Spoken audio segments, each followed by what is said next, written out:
ఆరోగ్యాభిలాషులందరికీ నా హృదయపూర్వక నమస్కారములు. కొంతమంది ఎంత తిన్నా సన్నగా గట్టిగా కనిపిస్తారు. మరి కొంతమంది కొద్దిగానే తింటారు, కానీ గాలి కొడితే టైరు పెరిగినట్టుగా ఉబ్బినట్టుగా వాళ్ళు ఊరికే పెరిగిపోతూ ఉంటారు. ఇక నేను గాలి పీల్చినా పెరిగిపోతున్నానండి అన్నట్టుగా వాళ్ళు మాట్లాడుతూ ఉంటారు.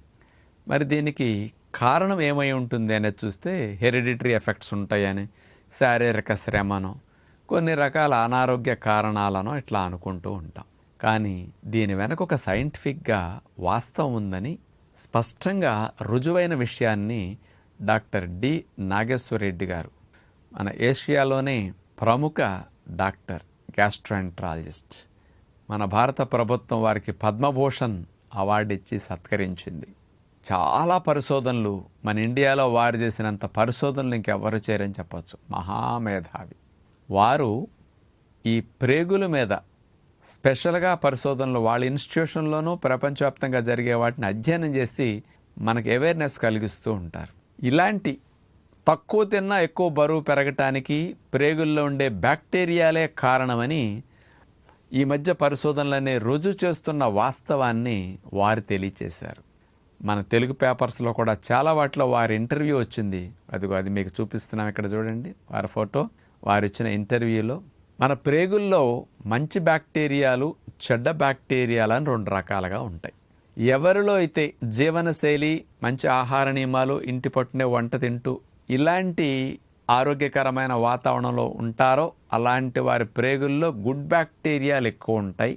ఎవరైతే కాస్త అస్తవ్యస్తమైన జీవనశైలిలో ఉంటారో, అంటే లేటుగా తినటం, లేటుగా పడుకోవటం, లేటుగా లేవటం, బయట ఆహారాలు ఎక్కువ కొనుక్కు తినటం, రెస్టారెంట్లకి లేకపోతే డోర్ డెలివరీ చేయించుకున్న ఫుడ్స్ ఎక్కువ తినటం, ప్యాక్డ్ ఫుడ్స్, టిన్ ఫుడ్స్, ప్రాసెస్డ్ ఫుడ్స్, ఇలాంటి వాటిని తింటారో ఇలాంటి వారికి చెడ్డ సూక్ష్మజీవులు ఎక్కువ ఉంటాయి.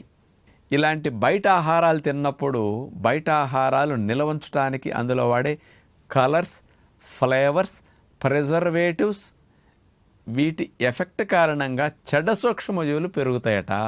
అది అక్కడ పేపర్ హెడ్డింగ్లో కూడా చూడండి వారు ఇచ్చింది. Chips, burgers, cool drinks, ice క్రీములు, పఫ్ఫలు ఇలాంటివన్నీ ఇచ్చారు చూడండి. ఇవన్నీ తినటం ద్వారా చెడ్డ సూక్ష్మజీవులు బాగా పెరుగుతున్నాయని పరిశోధనలు రుజువు చేస్తున్నాయి. ఇక్కడ ఇంపార్టెంట్ వాస్తవం వారిచ్చింది ఏంటో తెలుసండి. ఎవరి ప్రేగుల్లో అయితే చెడ్డ సూక్ష్మజీవులు ఎక్కువ ఉంటాయో వాళ్ళకి తక్కువ తిన్నా ఎక్కువ క్యాలరీస్గా ఈ ఆహారాల్ని మార్చేస్తాయట. వారు ఇచ్చిన ఎగ్జాంపుల్, 100 క్యాలరీల ఆహారాన్ని మనం తిన్నామనుకోండి, ఒక ఇడ్లీ తిన్నాం, మన ఇంట్లో చేసుకునే ఈ సైజు ఇడ్లీ 100 శక్తి వస్తుంది, 100 క్యాలరీల శక్తి వస్తుంది. ఈ 100 క్యాలరీల ఆహారాన్ని చెడ్డ సూక్ష్మజీవులు మీ ప్రేగులు ఎక్కువ ఉన్నాయి అనుకోండి, 200 క్యాలరీల ఆహారంగా మార్చేస్తాయట. అంటే మీరు 2 ఇడ్లీలు తిన్నట్లు అవుతుంది. ఒక ఇడ్లీ తిన్నా 2 అయిపోతుంది. మీరు ఇంతే తిన్నా అంత తిన్నట్లు అయిపోతుంది. అలా మార్పు ప్రేగుల్లో జరిగిపోతున్నది. దానికి కారణం చెడ్డ సూక్ష్మజీవులు. ఈ మంచి సూక్ష్మజీవులు, చెడ్డ సూక్ష్మజీవుల మధ్య వ్యత్యాసాన్ని మరి సైంటిఫిక్ పరిశోధనలు ఎలా రుజువు చేస్తున్నాయని తీస్తే తాజా అధ్యయనాలన్నీ ఇట్లాంటి వాటి మీద ఎక్కువగా చేస్తున్నారు. అద్భుతమైన వాస్తవాలు ఈ మధ్య బయటకు వస్తున్నాయి. మన ప్రేగుల్లో ఉండే బ్యాక్టీరియాలు మనం తిన్న ఆహారాన్ని అరిగించటం, అరిగించిన ఆహారాల్లో ఉండే పోషకాలని ప్రేగుల గుండా రక్తం లోపలికి వెళ్ళేటట్టు చేయటము, అట్లాగే ప్రేగుల్లో కాస్త హాని కలిగించేమన్నా ఉంటే వాటిని లోపలికి పంపించకుండా కిందకి పంపించేసి మంచిగా చేయటం, ఇలాంటివన్నీ చేస్తూ ఉంటాయి. ఎవరికైతే జీవనశైలి, మంచి ఆహారపు అలవాట్లు ఉంటాయో, ఫైబర్ ఫుడ్ బాగా తీసుకుంటూ ఉంటారో, హెల్దీగా ఫ్రూట్స్, సాలడ్స్, కాస్త జ్యూసులు, నట్స్, డ్రై ఫ్రూట్స్ ఇట్లాంటి న్యాచురల్ ఫుడ్ ఎక్కువ తింటారో, హోమ్లీ ఫుడ్ లాంటివి తింటూ ఫైబర్ ఫుడ్ ఎక్కువ తింటారో, ఇలాంటి వారికి గుడ్ బ్యాక్టీరియాలు ప్రేగులు ఎక్కువ ఉండి, ఈ గుడ్ బ్యాక్టీరియాలు ఏం చేస్తాయి, మనం తిన్న ఆహార పదార్థాలన్నిటినీ జీర్ణం చేసిన తర్వాత ఈ గుడ్ బ్యాక్టీరియాలు సెరటోనిన్ అనే హార్మోన్ని విడుదల చేస్తాయి. అంటే మంచి ఆహారాలు తిన్నప్పుడు ఆ మంచి బ్యాక్టీరియా ఏం చేస్తుంది, సెరటోనిన్ రిలీజ్ చేస్తుంది. ఈ సెరటోనిన్ ఏం చేస్తుంది, ఆహారాల్ని సక్రమంగా డైజెషనేట్ చేసి మన శరీరానికి పోషకాలన్నిటినీ బాగా పంపించే పని చేస్తుంది. ముఖ్యంగా శరీరం బరువు పెరగకుండా, మనం ఒకవేళ ఎక్కువ తిన్నాం అయినా బరువు పెరగకుండా నియంత్రించే పని ఈ సెరటోనిన్ చేస్తుంది. ఆ సెరటోనిన్ రిలీజ్ చేసింది గుడ్ బ్యాక్టీరియాలు.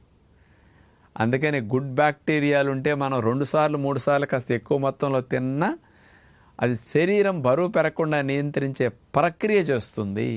ఈ సెరటోనిన్ హార్మోన్ 92% మన ప్రేగుల్లో తయారవుతుందని రుజువైంది. అంటే మనం సంతోషంగా ఆనందంగా ఉన్నప్పుడు మెదడులో సెరటోనిన్ బాడీలో రిలీజ్ అవుతుంది, కానీ అది 8%. కానీ 92% ప్రేగుల్లో రిలీజ్ చేసేది గుడ్ బ్యాక్టీరియాలు. మంచి ఆహారం తిన్నవారికి ఇవి రిలీజ్ అవుతాయి. ఈ సెరటోనిన్ హార్మోన్ హ్యాపీ హార్మోన్.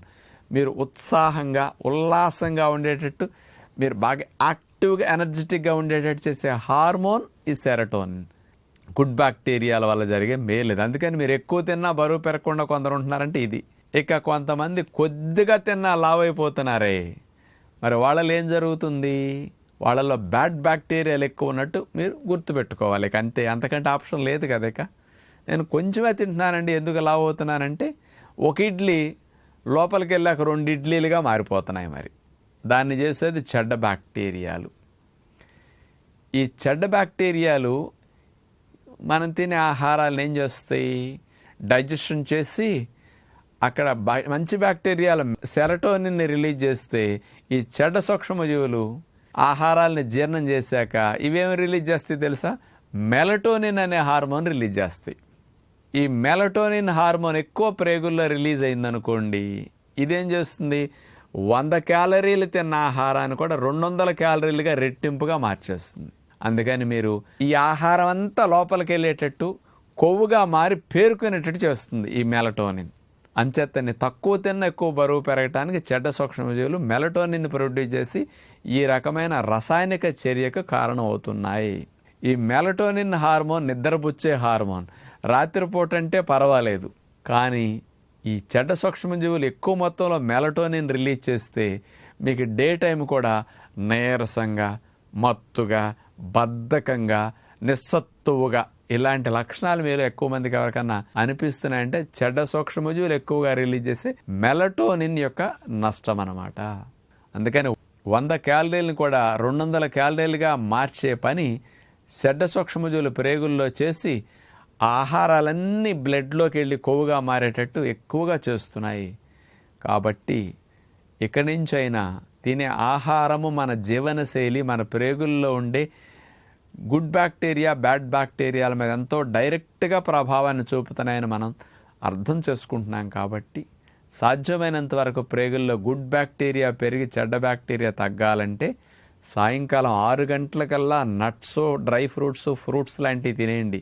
ఇందులో ఉండే ఫైబర్ కానీ, ఇందులో ఉండే మంచి పోషకాలు కానీ గుడ్ బ్యాక్టీరియా డివిజన్కి బాగా ఉపయోగపడతాయి. రాత్రంతా 12 గంటలు పొట్టక రెస్ట్ ఇవ్వండి. గుడ్ బ్యాక్టీరియా తెల్లవార్లు పెరుగుతుంది, బ్యాడ్ బ్యాక్టీరియా తగ్గిపోతుంది. ఇది చేయండి. ఇక పగటిపూట తీసుకునే ఆహారాల్లో కాస్త లైట్గా పులిసిన పెరుగు, అట్లాగే ఎప్పుడన్నా కాస్త పండ్లు కూడా బాగా పండిన పళ్ళు ఉంటాయి, మామిడి పండు కానీ, సీతాఫలం కానీ, అరటి పండు కానీ, మనం దూరగా ఉన్నప్పటికంటే కొంచెం పండిన మాగిన పళ్ళు ఉంటాయి కదా, వాటిలో గుడ్ బ్యాక్టీరియాలు బాగా పెరుగుతాయి. హై ఫైబర్ ఫుడ్ బాగా తింటుంటే గుడ్ బ్యాక్టీరియాలు బాగా పెరుగుతాయి. అందుకని కాస్త బీన్స్ కానీ, ఇట్లాంటి ఆహారాలు, చిక్కుడు విత్తనాలు, రకరకాల మంచి విత్తనాలు ఇట్లాంటివి తింటుంటే గుడ్ బ్యాక్టీరియాలు బాగా పెరుగుతుంటాయి అన్నమాట. ఇలాంటి వాటిలో కొద్దిగా జాగ్రత్తలు తీసుకుంటే, జీవనశైలి మార్చుకుంటే మనం మళ్ళా హెల్దీ బ్యాక్టీరియా ద్వారా మరి బరువు పెరగకుండా నియంత్రించుకోవడానికి మంచి అవకాశం ఉంటుందని విజ్ఞప్తి చేస్తూ నమస్కారం.